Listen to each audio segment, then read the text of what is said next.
You might be familiar with the stories of Freddy Fazbear's Pizza, the story of Mike Schmidt, the night guard who goes on to survive 5 nights while fending off the restaurant's animatronics that are hell-bent on stuffing him inside a spare Freddy suit. There's also the story of Jeremy Fitzgerald, a night guard who had faced a similar dilemma 6 years earlier at another location, and faced a gruesome fate. Five Nights at Freddy's Rewritten aims to reimagine these stories from a narrative and gameplay perspective, and this story starts in 1986, where Freddy Fazbear's Pizza closed due to growing security concerns. Hello.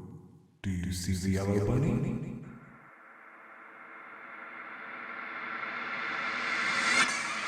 The yellow bunny sees you. He wants you to come closer, Gabriel.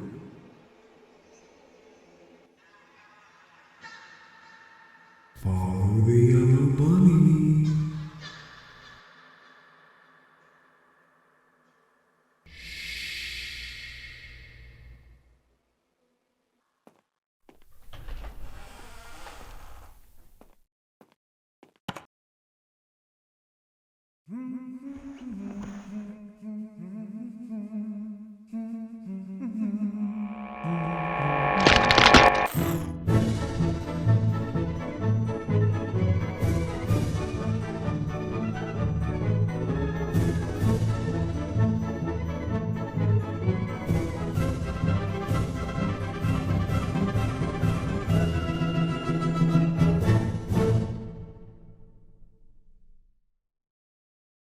With its closure, the owner of the company had said that these characters will live on. Shortly after, it was announced that the restaurant was bought by a large entertainment company. They announced a complete remodel with improved animatronics and advanced security systems. The restaurant will officially have its grand reopening in the summer of 1987. These characters will live on. The original plan by the developer was to attempt to reimagine all 6 of the core FNAF games when they first started with Five Nights at Freddy's Rewritten, but has recently confirmed that this will no longer be the case. However, as of making this video, they recently uncancelled the 3rd game and will use it as a means to fundraise charity and to tie off all loose ends for the Rewritten story. With that said, our story begins in Rewritten 87, the 2nd game, with Jeremy Fitzgerald. His life will forever change after coming to work the night shift. Arriving at the pizzeria, you look around and get familiar with the establishment. The prize corner, the show stage, Balloon Boy. Along the way, you come across an arcade room filled with arcade cabinets, until a charismatic Candy Cadet catches your attention. I am Candy Cadet. I can talk. I can give you candy. Let me tell you a story. Candy, candy, candy. Candy all day. If you want to hear Candy Cadet's story, you must collect 5 fast tokens around the establishment. Once you do, return to the Candy Cadet and insert a coin one by one to hear his story. Once upon a time, there was a cold dark cave in the deepest shadows of the forest. There were tales of what lurked within the cave. Could it be a bear's den? Or maybe a family of bunnies? Could it be the home of a fox or a bird? No one knew what was inside. That's what made it scary, but deep down inside, everyone wanted to know what lived in the cave. One day, a child was wandering through the safest parts of the forest. The sun shined bright here. Nothing bad could reach them, or so they thought. A mysterious creature tapped them on the shoulder. The child did not know what animal it was. They had heard stories of something similar from long ago in the past, but never saw one up close. The strange beast told the child, "Follow me, I can show what's in the cave. It's not so scary once you see for yourself." The child was never seen again. Months go by. More children become lost in the woods. No one ever dared to search the cave. The poor children, trapped in the cave by the beast, want nothing more than to go home. Thankfully, the beast was not the only one who lived in the cave. An old sorceress, older than time, woke from her century-long slumber. The poor children cried to be saved, so she did what was in her power to help.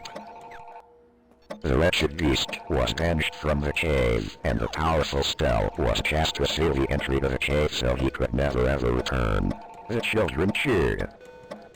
Can we finally go home? A child asked. The sorceress was confused. If you leave the cave, I will have to break the seal. We don't want the beast to return. You can stay here. I have gifted you everything you need to live a new life. The sorceress said. Years and years go by. The children may be safe from the beast, but they are still trapped in the cave. Trapped with a horrible reminder of what happened. All they want to do is let go and move on. Whatever is out there has to be better than being locked in the cave forever. Maybe one day a brave guard from the village will venture out and break the powerful seal. But will they even be able to succeed if the sorceress is still there to protect them? A sad story indeed, one you might find eerily familiar. The strange beast is the Yellow Bunny, as he calls himself, a figure that was once seen long ago. He lured children from the safety of the restaurant to the back room where access was restricted to all, and stuffed them into suits, killing them. However, thanks to the puppet, these children were given new life in their suits. She would then force the killer out of the restaurant, making sure they never returned. With their killer gone, it's obvious the children had no reason to stay in the suits any longer, despite this being their second life. They just wanted to go home and find peace. But the puppet didn't want that, and forced them to stay, out of fear that he would return. The children await a savior that would arrive, and save them from this horrible fate. A fascinating story indeed, but we really must pick up the phone. Long story short, according to Phone Guy, the last night guard reported that the animatronics are weirdly aggressive and will attempt to enter your office, which is odd given that this behavior doesn't get repeated throughout the day. Luckily, the spare Freddy Fazbear head left by your desk is perfect for making them think nobody's in the office. All you have to do is put it on before they properly enter the office. However, this doesn't apply to the puppet. It's always been a bit more intelligent than the others. It sits in its music box by the prize corner and has been part of the establishment since before the remodeling. In order to keep it away, make sure to keep the music box playing. While Toy Bonnie and Toy Chica can be avoided using the Fazbear head, Toy Freddy is a little bit different. If you spot Toy Freddy near any of the breaker boxes on camera, flash the camera light until he goes away. Of course, while this may be a lot of information, you have a trusty logbook you can use to jot down any important information you may hear. But luckily, your first night goes off without a hitch. Afterwards, we see the child that was put inside the Freddy Fazbear suit, on stage, just only able to look around, unable to do anything. After a while, the puppet appears in the dining area and just stares at the Freddy suit. When you return for your next shift and head back to the arcade room, you notice that one of the arcade cabinets are now active. This arcade cabinet, Pop 'em, involves popping balloons with a purple car. While you could just play through the game normally, you'll notice a slight glitch in one of the walls. Driving through this wall leads to a random road that you can drive down. As you drive down the road, you come across a building with a child sitting outside. Then, a purple man exits the car and approaches the child. What are you trying to do? Don't take this away from them. If you look further, I will stop you. The child is left dead, and you make your way to the exit. Interacting with these arcade cabinets results in new notes being present in your logbook when you start the night. After the first one, you're left rather confused about the arcade cabinet, especially after the puppet tells you to not look further. Either way, you shrug it off and shut the game off. On night 2, Foxy and Mangle become active. Unlike the old animatronics in the back, Foxy will not be fooled by your Fazbear head, so flashing a light at them constantly will shun them away. As for Mangle, they'll arrive in your office and hang over you, causing the monitors to glitch out and make constant noise. When Mangle drops down to your eye level, the monitors will stop. That's when you put on the Fazbear head. Mangle will drop down 2 times before leaving the office, so stay extra vigilant and keep an ear out if you're on cameras. After beating night 2, you, as the child, once again is on stage, with the puppet just staring intently into your eyes. The next arcade game you must play is Sky High, where your objective is to get balloons and bring them to the prize corner. However, you can bypass the ceiling of the room, and jump through to access a different part of the minigame, where you transform into a yellow rabbit. Then, you must grab 5 children and bring them to the dark room. As you get each child, shadow Bonnies will slowly start appearing around the minigame, in an attempt to stop you from progressing, by forcing you back into the regular arcade cabinet. When only one child remains, a larger, more disheveled shadow body arrives and begins to pursue you until you deliver the child to the room. Once you do, find the exit and leave. After this, you start to think about the rumors surrounding ghosts in the establishment. Despite your belief in ghosts, the events of the last arcade game left you wondering. Phone Guy lets you know that the animatronics have only been acting weird around adults, even during operational hours, and that they're planning on having engineers take a look at them to investigate why this might be the case. Additionally, there's a new lead in the police investigation on the missing children incident from last year, which caused the establishment to shut down.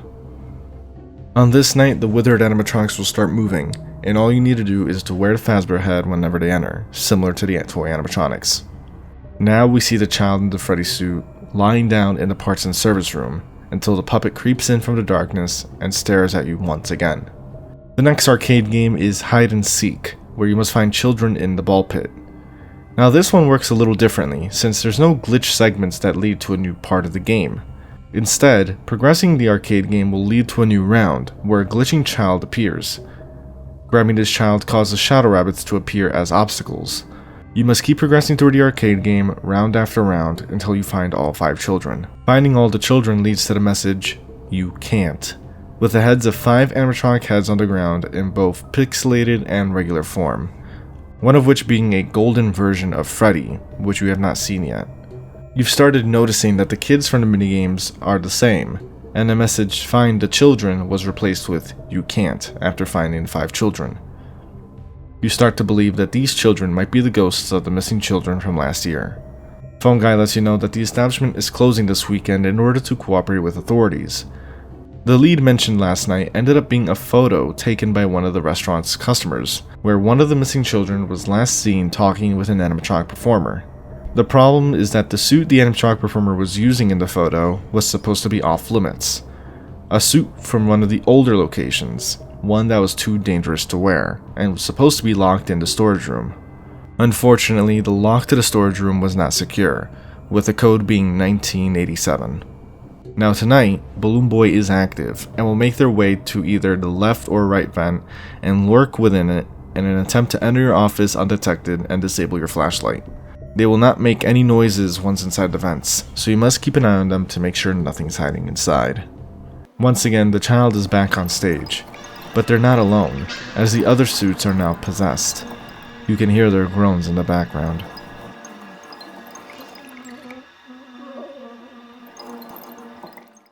This time, as you make your way to the arcade room, you hear a laugh in the distance. Balloon Boy must have found something funny. Screw you, Balloon Boy! Anyways, the next minigame is Gift Giver, where you must drop down as the puppet and give gifts to children while avoiding the moving obstacles. Focus on giving gifts to the crying children. After giving gifts to the 4 children, you must give life to them by placing animatronic heads on the children. Why are you here? You keep playing these games, despite me trying to stop you. I do not know why they tell the stories of our past, but now I cannot let you live. Now that someone knows what happened, there is only one thing left to do. And when that happens, they will be free. Free from the new life I gifted them. They will truly die. Do you want that to happen? Do you want this second chance I've given them to be ripped away? Do you want to continue what he started? I have to kill you. I just want to protect them. You are too big of a risk. You have been doing a good job at keeping me away. But tonight will be different. You're convinced the place is haunted, from how the animatronics have been acting, to the sounds that come from the old ones, and even the broken arcade games that tell the story of the missing children. By learning of their deaths, you're closer to setting them free, but the puppet will not allow it, and will try to kill you tonight. Looks like Candy Cadet's story was true after all. Tomorrow, there will be one last private party before the place shuts down for the police investigation, and you're the only guard on duty, so they'll need you to work the day shift tomorrow. Of course now, the camera system's infested with these shadow bodies from the arcade cabinets that will try to obscure buttons and overall make your response to the animatronics slower. In order to remove them, all you need to do is click on them. After the end of the night, we see the puppet resting its hand on the eye socket of Freddy. He took you apart and put you back together again. I cannot stay here and protect you anymore. Listen to the Black Bunny. Before proceeding with the epilogue, I want to address the puppet's last message to Freddy. The puppet implies that she'll no longer be able to stay here and protect the spirits, as if she's leaving for some reason. She might have suspected that they'd be separated after a police's investigation, and so left their care in the hands of the Black Bunny. While not much is known about this character, the developer did confirm in a post that they're considered to be an extension to the puppet, as opposed to a separate spirit, which makes sense given that the Black Bunny has no dialogue and is used by the puppet to hinder you during the last night and in the arcade games. Any further information about them though would have to be concluded through the third game, so I won't be mentioning this character past this point. One subject I refrained from speaking on in this video that I think I really want to conclude now on is the Freddy cutscenes and what kind of purpose it has.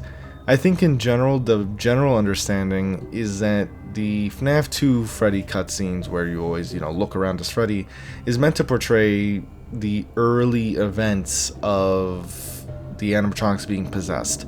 And I think that's still the case here. Obviously, I have no reason to think otherwise. I just never really knew what to make of these cutscenes because a lot of the time nothing happens. Obviously, the main factor here is that the puppet is always watching Freddy. Or rather, Freddy and the animatronics, except for the one cutscene where the puppet is just creeping on Freddy in parts and service. However, the line where the puppet says, "He took you apart and put you back together again," is definitely referring to Afton killing the children. However, I thought the line was kind of weird because it's like, again, he took you apart and put you back together again. And I think what this is trying to allude to is the idea that even though Afton killed the children, by stuffing them in the animatronic suits, he inadvertently gave them new life, or at least gave them the possibility of new life thanks to the puppet. Either way, I just wanted to give my final thoughts on these Freddy cutscenes since this is the last one, and I wasn't really sure how to explain the narrative flow of these cutscenes, I guess. I wasn't sure how to fit them in the story. It was always kind of weird, so I kind of just addressed them. As you've noticed earlier in the video, I kind of just mention what happens and that's it. And it's mainly because I didn't really quite know how to explain them, and I think this is probably the best I can explain them as of now.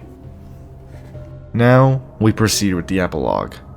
The restaurant was only open for 2 weeks after the grand reopening. Despite all of the new state-of-the-art safety innovations, yet another tragedy occurred at Freddy Fazbear's Pizza. The only thing we knew is that the victim, the security guard, was asked to retrieve a toy that was left in Kids Cove. The shift he was working on Saturday was supposed to be the restaurant's last private party before temporarily closing. It was expected to reopen the following week when the police finished their search. After not returning from Kids Cove for hours, Jeremy's employer found his body. Something went very wrong, but no one knew why or how, creating yet another unfortunate mystery that may never be solved. And so we appeared during the day shift, witnessing Jeremy's final moments, getting to see the former glory of Freddy Fazbear's Pizza. As you look around, you notice that Toy Bonnie, Toy Chica, and Balloon Boy all eerily have their eyes on you, tracking you as you go around the building, matching the reported behavior from the phone guy. When you enter Kids Cove, the doors shut behind you and the lights shut off. You turn on your flashlight and begin searching for the toy when you spot it inside Mankel's mouth, who's lurking underneath the playground. Attempting to approach, it climbs into the tunnels and continues staring at you, luring you. As you get closer, the lights flicker once again and it disappears into the vents, with the toy resting in the center as you reach for it.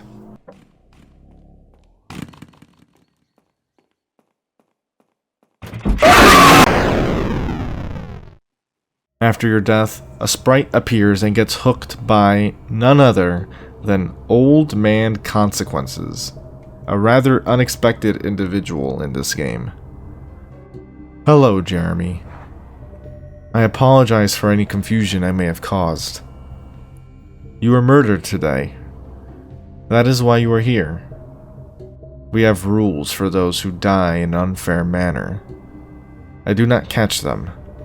Instead, they are left below. They must achieve peace first. They will not be caught until they do. Some remain below for hundreds of years. It is very rare for a mortal to take interest, and they cannot reach peace without one.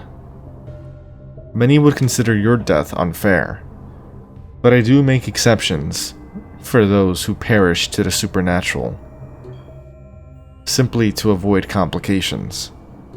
That is why I cast a line for you. You are allowed to move on, but I have a feeling you don't want to. While Jeremy's story seems to end there, you now play as an individual lurking outside of Freddy Fazbear's Pizza and sneak in via one of the vents into the employee-only area. Entering the main dining area, you notice something off with the animatronics. Their eyes are blacked out, devoid of any life, it would seem. One theory I initially pondered on but ended up rejecting was the fact that even though these animatronics were out to kill Jeremy, it didn't negate the fact that they wanted to be set free. But of course, that doesn't make sense because the only spirits that want to be freed are the spirits from the withered animatronics. As of right now, I am not convinced that the toy animatronics are being possessed. There is no mention of another 5 children being killed within the restaurant. There is only the 5 children from the missing children's incident last year. As a result, with the toy animatronics, my current theory is that they are either malfunctioning or being controlled by the puppet. If you head to the arcade room, there is yet another arcade cabinet that's active, catching cupcakes. As soon as you start playing, messages in binary appear on screen, which translates to "Finish what I started, move fast." These are messages from Jeremy, who chose not to move on and wait for the next person that might come across these games, hoping that they will finish what he could not. Playing as Chica, you need to collect cupcakes and bring them to the table. Once you bring all the cupcakes, the music stops. Head upwards to see a sprite phasing through the wall. Following this sprite causes you to fall until the puppet appears. I see you, Michael. Your goal is to find the sprites of the 4 children, going through their minigames once again. As you make your way through the minigames, reliving the tragic past of this establishment, the Shadow Bonnie lingers and chases you, trying to stop you. Why are you back? Do you not remember the last time we met? I don't hate you, but you need to stay out of my way. Once you find all 4 sprites, head for the exit. Once you move on from the arcade cabinet, you'll find the Candy Cadet blocking the exit, offering to give you one last story for free. Michael, you should have never come back. I told you to leave us alone. I am happy. We are all happy. Do not try to take them away. Joni tried. You do not want to be like Joni, right, Michael? If you answer that phone, if you listen to Joni, I will have to stop you. I know there is good in you. I know you are sorry.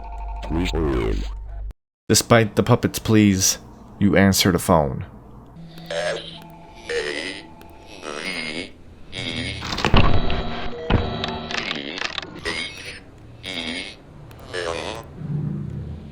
Save them. Jeremy's last message to you, his last plea from the afterlife. Finish what I started. It will be too dangerous to leave now. Wait until sunrise. Leave and take this book with you. Remember what I've shown you, and read what I've written. Throughout this night, you will now randomly encounter the Shadow Bunny on cameras. I'm not sure what Shadow Bunny does here, but I would advise not maintaining eye contact for too long. Just when it seemed like it was all over for you,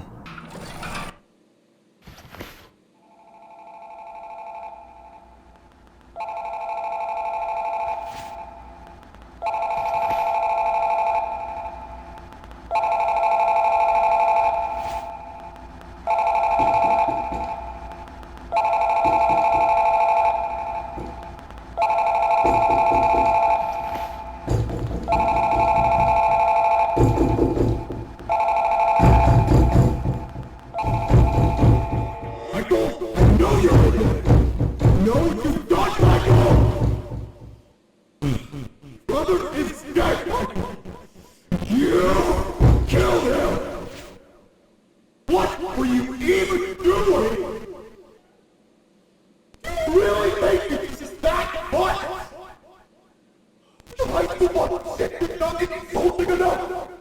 My son is dead, Michael! People pity me! And those who don't pity me are blaming me! You have to fall for the my creation!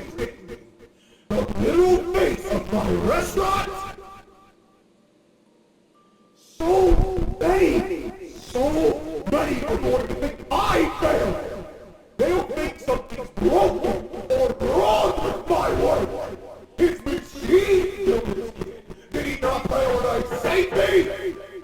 I'm sorry!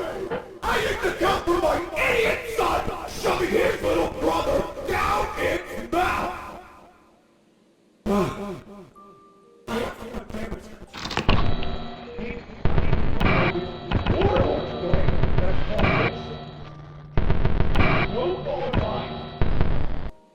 You are almost an adult. You deserve to take full accountability for this. All of it.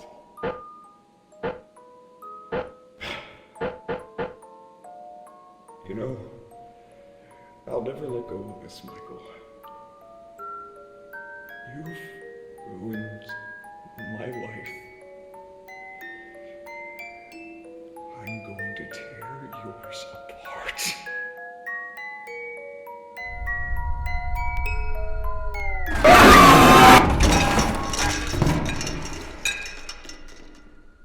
You managed to avoid the Mangle's fatal bite. Now, you must escape, while avoiding the animatronics, which are all out on the lookout for you. After making your way out and evading the animatronics, you hear sirens in the distance, and finally make your escape. And so, Jeremy's story comes to a conclusion, and Michael's story begins, as he'll eventually make his way to another Freddy Fazbear's location in 1993. Hopefully, the information left by Jeremy will prove helpful to you. Before we move on to Five Nights at Freddy's Rewritten, I'd like to highlight some additional details. First off, the puppet mentions to Michael, "Do you not remember the last time we met?"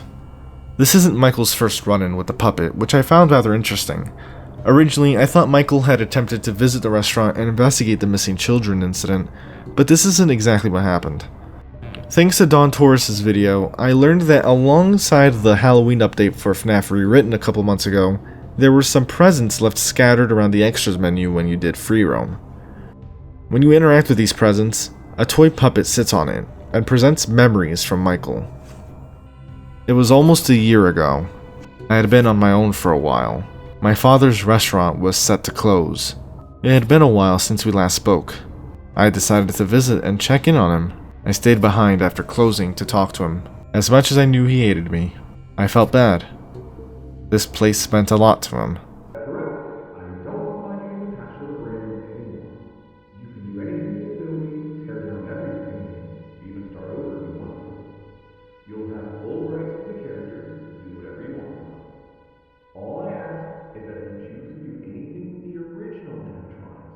That you notify me first and allow me to help you whatever you plan to do with them.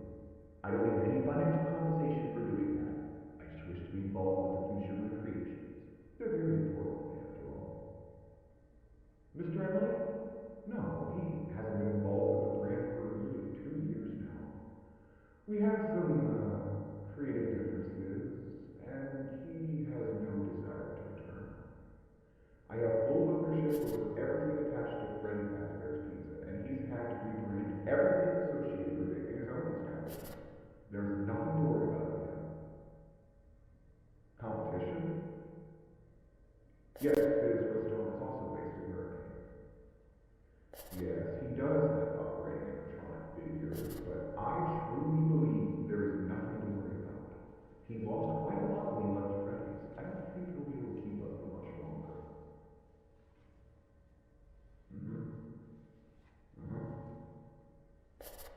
Yeah. Yes. Got it. Gotcha. Yeah, I understand. I went to investigate near the prize corner. Henry's puppet was active. I'm not sure how it works, but I don't think it should be on. It was holding out a present.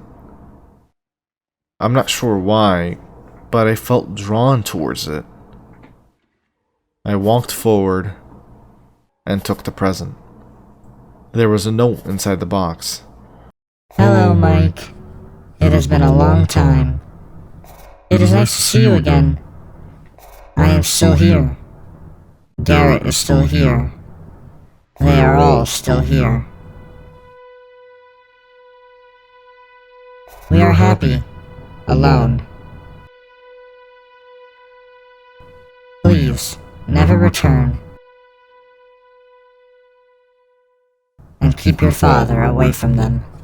So shortly after the missing children's incident, which prompted the location to shut down, he visited his father, who was in discussion with the entertainment company that bought the restaurant.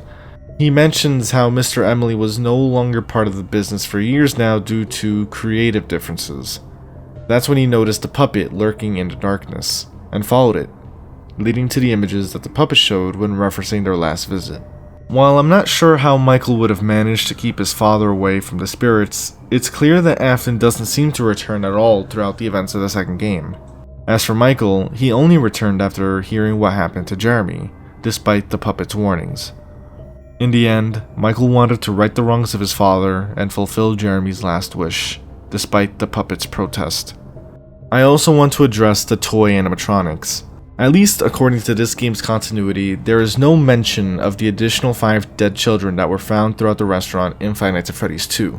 From my understanding, these 5 dead children were supposed to be the ones to possess the toy animatronics, but I almost forgot how FNAF lore can get even with fairly straightforward stuff like this. However, I don't think that the toy animatronics are possessed and rewritten, given that there's no indication of Afton returning to the restaurant in the game. Also, we have no indication that another 5 children were killed inside the restaurant. After all, it was still running as we were getting the phone calls, and the only hint of a police investigation was for the incident that happened last year. Since this children focused solely on the 5 missing children, I'm left to assume the toy animatronics are either being controlled by the puppet in some way, or malfunctioning heavily due to their facial recognition. It's worth mentioning that getting caught by any animatronic, including the toys, results in you being placed in a Freddy suit. Whether this is meant to reflect your fate or just an artistic choice is unclear, though I'm leaning towards the former. But now we go into the future 6 years, in Five Nights at Freddy's Rewritten.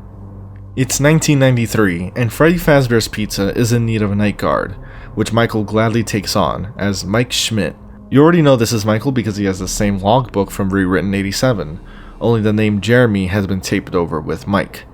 It's not the first time you've gone face to face with these animatronics, or rather, these spirits, since they're the same children that possessed the withered animatronics 6 years ago. Since the robots are in free roaming mode, you need to keep an eye on them via the cameras and doorways. If you spot Bonnie or Chica in the doorway, shut the door until they walk away. Around the building, you'll randomly notice posters of the missing children scattered around, reminders of the children you once committed to saving years ago. The children that Jeremy died trying to save. Oddly enough, while you know your father killed 5 children, you only encountered 4 of them: Freddy, Bonnie, Chica, and Foxy. The only one we haven't seen is Golden Freddy. But where are they? Tomorrow night, they'll make their presence known. On night 2, you'll start noticing golden text being written in your logbook. Nice to finally meet you, Mike. The others say they recognize you. They think you are someone you are not. But I know who you are, Mike. My friend told me all about you.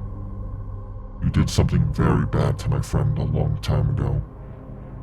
He was very, very upset about it. And now he wants to forgive you. I don't think he should. Given that Golden Freddy is the last spirit we have yet to see, and the text in the logbook is in fact golden, it is only obvious that this is Golden Freddy, the only spirit you never met in 1987. However, as for the rest of the spirits, they do recognize you, not just because they think you're their killer, resembling your father, but because you saw them 6 years ago, after Jeremy's death. For tonight, keep an eye on Foxy. If you don't keep an eye on him, he'll start moving and rush towards your office. If you need to, keep your eye on Pirate's Cove even if you're not watching. It might trick him. On night 3, white text is left behind in your notebook. It's really you, Michael. It's me. I want to help you, but my friend says you don't deserve it. I'm going to do it anyway. Don't listen to the voice on the phone. Freddy is going to move tonight. He doesn't act like the others. He can go anywhere at any time. But he always laughs when he moves. When you hear his laugh, look for him on your cameras. If you can't find him, he might be at your right door. Michael, I want to move on. She won't let me forgive you. We are both trapped in a room no one knows about. If you let us out, maybe she will change her mind. Talk to me on Friday before the phone stops ringing. If you want to help us, that is your only chance. As we already mentioned before, this spirit is your brother, who died years ago. Despite Golden Freddy's disapproval, your brother wants to help you and gives you crucial advice on how to deal with Freddy. Your brother's pleas for help are reminiscent of the children's pleas in 1987. They wanted to be set free, and now your brother is in the same position. On night 4, the phone guy leaves one final message for you before meeting his tragic fate at the hands of Freddy, and encourages you to look in the back room, in the suits. Golden Freddy also leaves more messages for you this time. Wow, you made it to Thursday. You're almost free for the weekend. I wonder if you did any other bad things. You were close to the man who hurt me and the others, weren't you? I know that you know he took us away. I can see your previous notes. Why didn't you stop him? Do you know what happened after? He forced us each into a suit. Hundreds of sharp mechanical parts suddenly locked into place with us still inside. If the others don't make sure the same happens to you, I will. A cold reminder of what happened to the 5 missing children. It seems that Golden Freddy is under the impression that you knew what your father did to them and chose to do nothing, based off the notes left behind by Jeremy. In reality, Jeremy only knows what happened to the spirits because the spirits showed him via the arcade cabinets. Unfortunately, this misunderstanding works against you, as Golden Freddy is committed to making sure you don't leave this place alive. On Friday, as the phone rings, you get a message from your brother to leave through the left door. As you leave the office and make your way to the dining room, the stage activates with Freddy, Bonnie, and Chica performing. On the arcade machines to your left, messages are left for you, warning that it's not safe here. As you run past Pirate's Cove on your left, you realize that Foxy ends up behind you and runs after you. After making your way past the corner and hiding from Foxy, you make your way through parts and service and arrive at the entrance, but instead of leaving, return to the dining area to find the trio missing from the stage. You remember what the phone guy told you, and go to the back room that the phone guy was talking about, with lights leading the way. You are then prompted with a keypad, with the passcode being 1983, the same year as your brother's death. Inside of the back room are the spring-lock suits from 1983. As you approach the suits, the lights flicker, and Golden Freddy disappears. Behind you, messages from Golden Freddy urge you to return to the office, with another message from your brother, making it clear that the Golden Freddy suit is possessed by 2 spirits rather than 1. Returning to the office, Golden Freddy now lies in the room, and you start to suffer from the hallucinations of the animatronics and the posters of the missing children. You must now survive the night with it inside. When it tries to look at you, your brother warns you to look away by pulling up the cameras. Once 6 a.m. arrives, you get some final messages from your brother. I'm sorry. I couldn't do anything. I want to forgive you. Please don't forget me. You're then left with a termination notice, since you opened the back room which was off limits to you. Unfortunately, we have to leave our brother behind, unable to free them and the others from the fate that was forced upon them.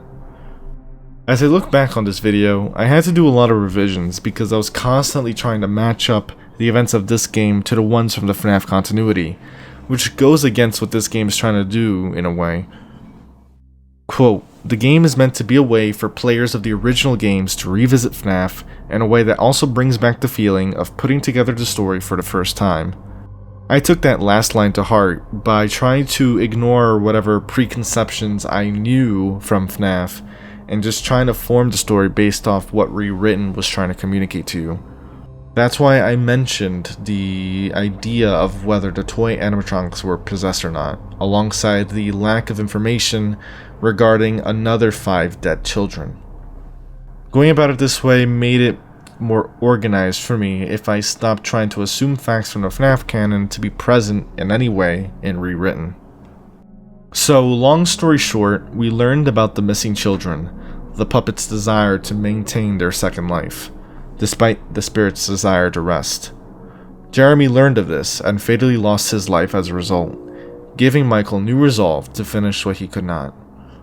Of course, as I mentioned near the beginning of this video, the third game is no longer cancelled, and is planned on being the definitive end of the Rewritten story. And while I admit it would have been very interesting to see how this would have all unfolded throughout 6 games, I remain very excited for the final chapter of FNAF Rewritten. Despite that, if you're interested, the developer did in fact share a document detailing the rough ideas they had for the Rewritten series when it was going to be 6 games, so if you're interested in that, there will be a link in the description.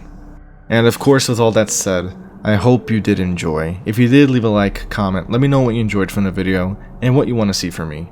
Here are the credits for FNAF Rewritten and Rewritten 87. Great job to everyone that was a part of these games. I look forward to what the third game could possibly end up looking like, and I'm wishing the best in their future endeavors. And with that said, I'll see you in another video. Take care.